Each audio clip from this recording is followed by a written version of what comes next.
guys, it's Lindsay. Welcome back to The Wandering Reader. Today I'm going to be doing my September book haul.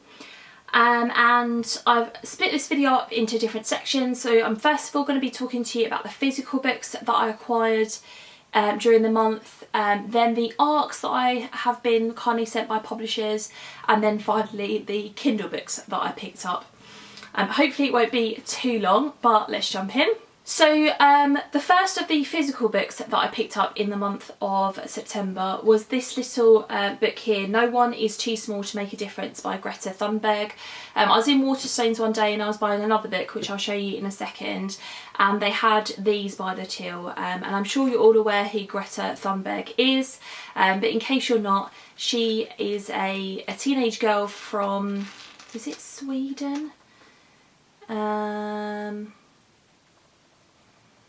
Yeah, she's from Sweden, and she's basically been campaigning about the fact that we need to do something about the environment. We need to be making a lot more changes faster in order to save our planet, basically. And she's spoken at lots of different political events. Yeah, and this essay here, this speech here, is a speech that she made at the UN, at the World Economic Forum, and the British Parliament. So it's just like a written copy of her speech. I think I've seen her make this speech before, but I just wanted to read it basically and have my own copy of it and then support her basically. So I decided to pick that up. And then while I was in Waterstones, the book that I picked up before I got that one at the checkout was With the Fire on High by Elizabeth Acevedo. This is her second novel, and it's another novel. Is it written in verse? Oh no, maybe this one isn't. I think her first one was. Her first one was called The Poet X.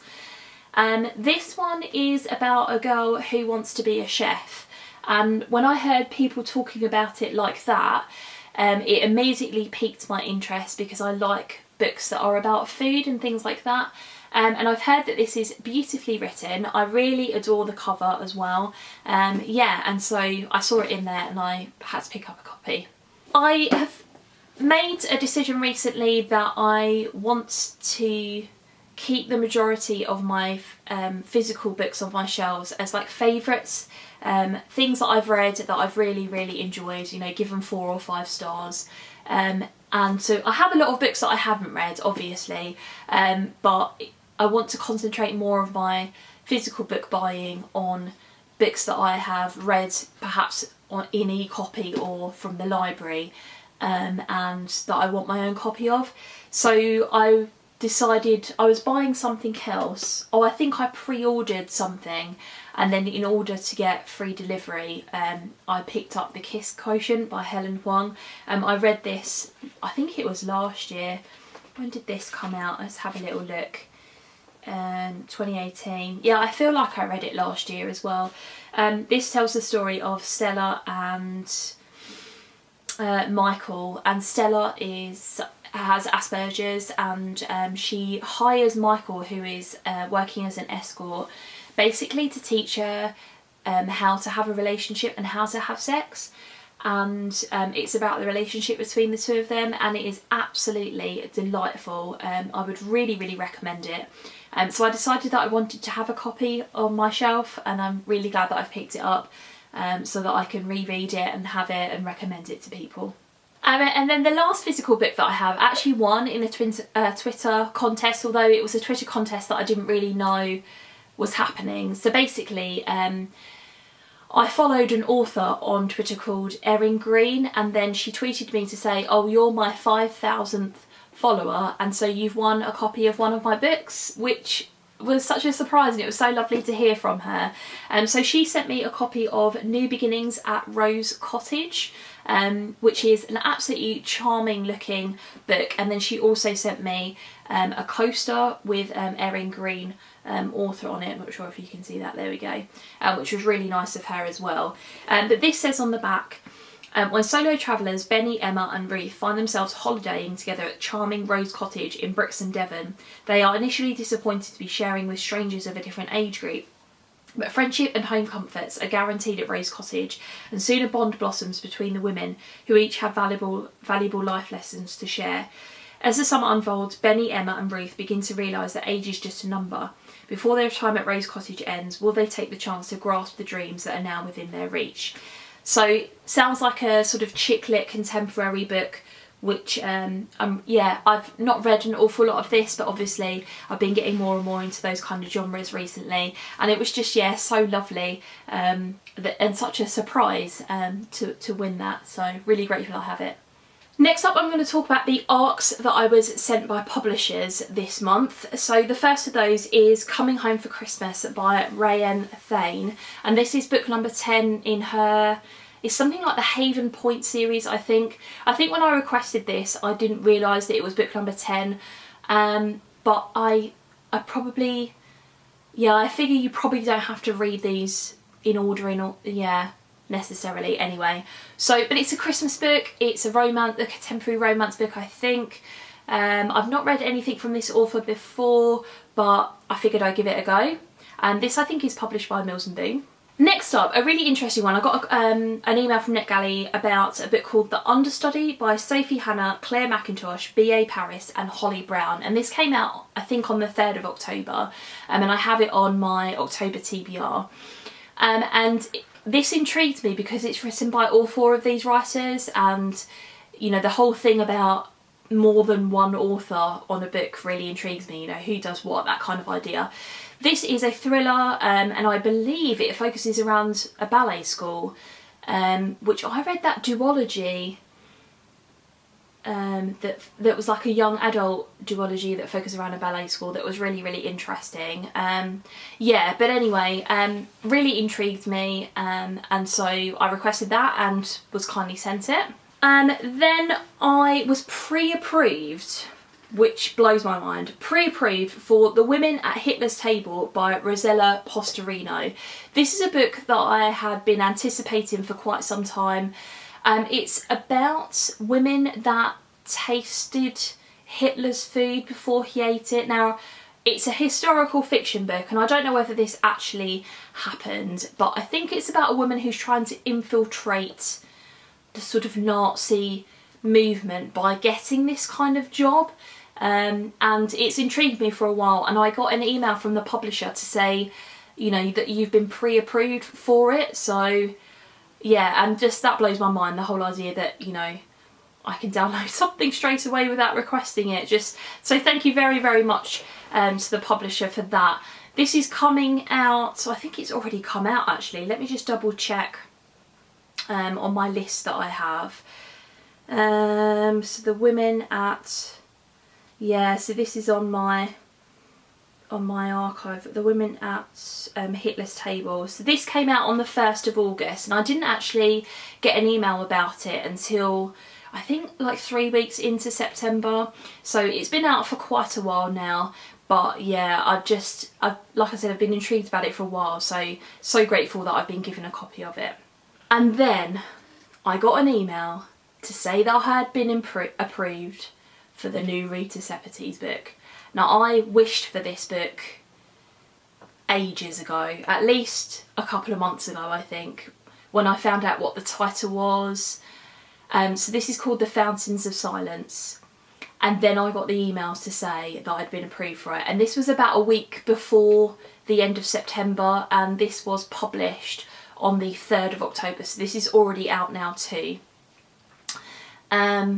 But yeah, it blew my mind that I'd been approved from it. I love Rita Sepetys. Yeah, and I'm actually reading the book at the moment. I have a physical copy of it too, because I pre-ordered a hardcover edition of it, so I'm reading the physical copy. Let me just get that for you. So this didn't come until the beginning of October, so this is not going to be in my September book haul, it'll be in my October book haul, but this is what the hardcover looks like. So I'm actually reading the physical edition of it, because it's here and I can, basically. And this is basically a story set, so it's set in Madrid in 1957, and it's during the reign of General Franco, and it's sort of post-war. You've got this sort of dictatorship reign going on. It's doing what her last book did, which Oh, what's that called off the top of my head? Yeah, sorry, Salt of the Sea was written from lots of different characters' perspectives, and that's what this one is doing too. And then I figure that those are going to come together in some sort of way. So you've got like Anna, who works in a hotel for sort of helping rich families out in this hotel. You've got this other guy who's like wants to be a bullfighter. Daniel, he's a photographer over from Texas. He's staying in this hotel with his wealthy family. And then I think this nun, I think she's a nun called Puli or Pooji, who is like, works in like an orphanage in Madrid. And then we're following like all of these different characters. So I'm about, how many pages have I read? I've read 88 pages of this so far. So it's her longest book to date. It's over 500 pages.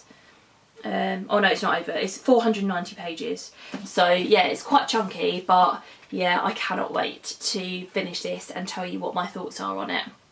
Then from Gallic Books, I was sent a copy of The Choke by Sophie Laguna, and this is being published in the UK during the month of October. I think, again, it comes out on the 3rd. So this says on the back, so this was, sorry, I meant to say this was originally published in Australia. It's an Australian author and it's an Australian book, and now they're publishing it in the UK. So this says on the back, Justine Lee was born breech, entering the world on her knees. She reads words the wrong way round, but she sees things more clearly than the adults around her think. Raised by her pop since her parents left, Justine helps feed the chicks and makes dens down the narrow stretch of the Murray River they call the Choke, dodging the violent games of her half-brothers. When Justine hears her dad's coming home at Christmas, she feels a mixture of excitement and dread. He's a dangerous man, and his presence will close in on Justine's young life like the riverbanks at the Choke. She must find a way to flow onwards, breaking the cycle of violence and poverty through friendship, resilience and her own strength. So again, I've sort of tentatively put this as a possibility on my October TBR, because it is coming out this month, or it has come out already. It sounds like it's going to be an emotional read, and sort of like maybe a coming of age story. I don't read an awful lot of books that are set in Australia either, so I'm really grateful to have received that. An arc that I received that's actually coming out in 2020, I think it's March of 2020, is called Saving Missy by Beth Morrey. And again, I was pre-approved for this one, which is just incredible. And I believe this sort of has Eleanor Oliphant vibes to it. So this actually comes out in February the 6th, and it says Missy Carmichael's life has become small. Grieving for a family she's lost or lost touch with, she's haunted by the echoes of her footsteps in her empty home. The sound of the radio in the dark, the tick tick tick of the watching clock. Spiky and defensive, Missy knows that her loneliness is all her own fault. She deserves no more than this, not after what she's done. But a chance encounter in the park with two very different women opens the doors to something different. A new life beckons for Missy, if only she can be brave enough to grasp the opportunity. But 79 is too late for a second chance, isn't it? So it sounds really, really endearing. I'm probably not going to read it for a little while, so I just think, well, other people can't get their hands on it until February next year. So I'll read it a bit nearer to the time and review it for you guys. But yeah, really, really excited to have received that too. Next up, I received a copy of The Princess Plan, and this is by Julia London, and this comes out on the 19th of November. It's the first book in a new historical fiction series that she's writing, and I was kindly sent this by Mills and Boon in exchange for an honest review. I don't really know much more about it than the fact that it's historical romance, and it's got sort of like that royalty aspect to it. I was immediately drawn to the cover and the fact that it has that royalty edge to it. That's one of my buzzwords when it comes to romance. So yeah, again, really excited to have got that. And then the last book that I received from the publisher is Between Now and Forever, and this is by Dylan Allen, and this is the first book in her Forever trilogy. And I think this is an independently published book, and I think it's available on Kindle Unlimited, and all I know about this is that it's a second chance romance, and it's a contemporary romance again. So yeah, I think this is coming out on October the 6th, so that's tomorrow. when I'm filming this today, so it should already be out when this video goes up. Again, I'll let you know my thoughts on that. It is on my TBR tentatively for October. And to be honest guys, I think actually I'm going to leave the video there and do a part 2 with all of my Kindle books, just because I'm losing the light and things are going like really orange and I don't really want to get my light out. So I will film part 2 of this book haul next week and put that up for you, and talk to you about all of the Kindle books that I received. I didn't receive them, I bought them. All of the Kindle books that I bought during the month of September. Yeah, because I just feel like I'm losing the light and things are looking a little bit rubbish. So yeah, I'd love to have a chat with you in the comments below. Which books out of the ARCs are you excited about? You know, what do you want me to review, you know, sooner rather than later? And the physical books, have you read any of those? Yeah, love chatting to you guys in the comments as always. Thanks very much for watching and I'll see you in my next video. Bye.